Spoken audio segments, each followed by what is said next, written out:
Um,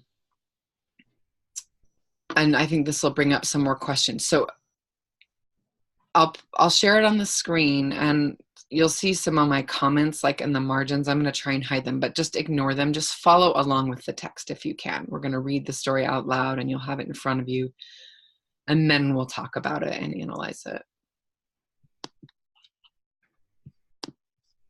And you all will have access to this file. So I believe right now you can see part of my desktop and then mostly this story. Is that correct? Yeah. Okay. This is by Bonnie Jo Campbell. 251 words. Sleep over. Ed and I were making out by candlelight on the couch.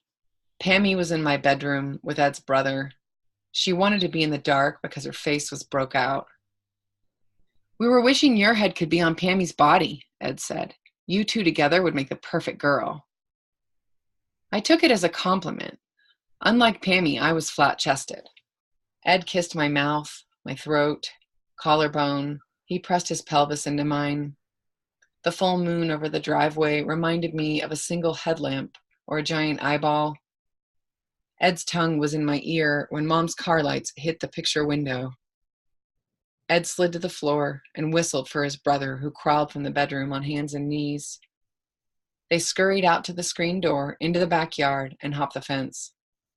Pammy and I fixed our clothes and hurriedly dealt a hand of Michigan rummy by candlelight. You girls are going to ruin your eyes, Mom said, switching on the table lamp. When Mom went to change her clothes, Pammy whispered that she'd let Ed's brother go into her pants. Her hair was messed up, so I smoothed it behind her ear. Too bad this isn't in color, Pammy said later when we were watching Frankenstein.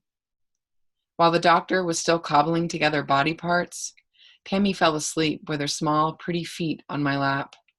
I stayed awake, though, and saw the men from the town band together and kill the monster.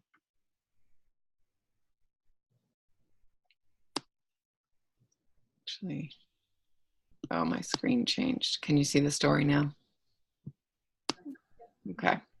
So first things first, word length, that's easy. That's done. It's there. The quality, but I will say the quality of attention is there as well. We're getting details. On a first reading, they might seem kind of random. On a second or third reading, or just reading it more slowly, we start to realize it's not random to talk here about mouth, throat, collarbone, pelvis, or later to say that the moon looked like a giant eyeball. Because what comes up at the end of the story, you'll have to speak loudly for me to hear you. Frankenstein? Frankenstein, exactly. So these are not accidents. That is what I mean when I say quality of attention.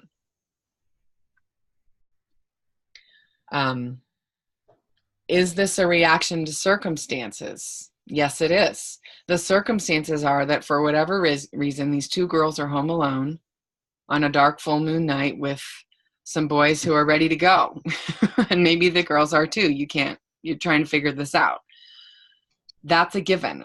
We don't get to ask, should they be home alone?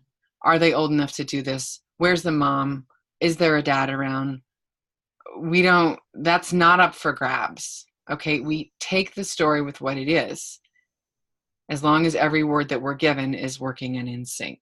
So that's the situation that these girls are in. It outsizes them. It is the way that it is.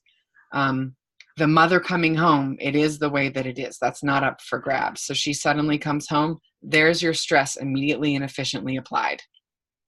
And it's not on the first line, but let's see if we can find it. Right here. Ed's tongue was in my ear when Mom's car lights hit the picture window. That's some stress for you. Immediately and efficiently applied. And we are 1, 2, 3, 4, 5, 6. It's in the 7th line of the story. Not too bad.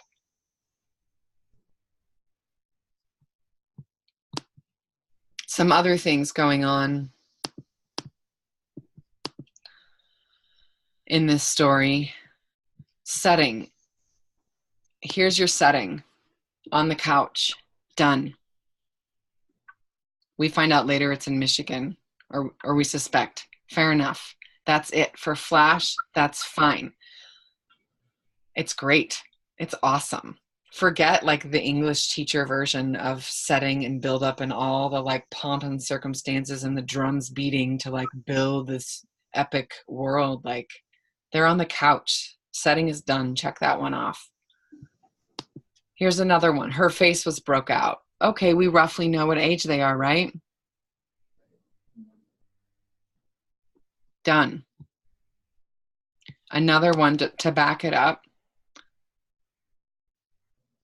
The full moon over the driveway reminded me of a single headlamp or a giant eyeball. So it didn't, the full moon, this is a character revealing detail and it's concrete because whoever this young girl is, this is what the moon makes her think of. I don't think of a giant eyeball when I look at the moon, but I'm not going through puberty and waking up every day with different parts of my body having minds of their own. This is an age-appropriate concrete image that shows how this girl sees the world. What is it like to be this girl? Here's what it's like. When you look at the full moon, you think of a body part. Because that's her worldview right now. You see how that works? Think about how if this was, a married couple, take one of the one boy and girl away and just you have a married couple. It doesn't even matter what sexes they are, but a married couple comfortable with each other in their lives. And one of them, while kissing, looks out the window and sees the full moon. Does the full moon look like a headlamp or a giant eyeball? Probably not. So there's some play there, right? Here's another one. Concerned about hair appearances. I smooth the hair behind her ear. Tiny, really tiny, but it sort of keeps them in character. It keeps that worldview, body-centered, appearance-centered right there in the front of your mind. And then we finish the story with this metaphor. I stayed awake, though, and saw the men from the town band together and kill the monster.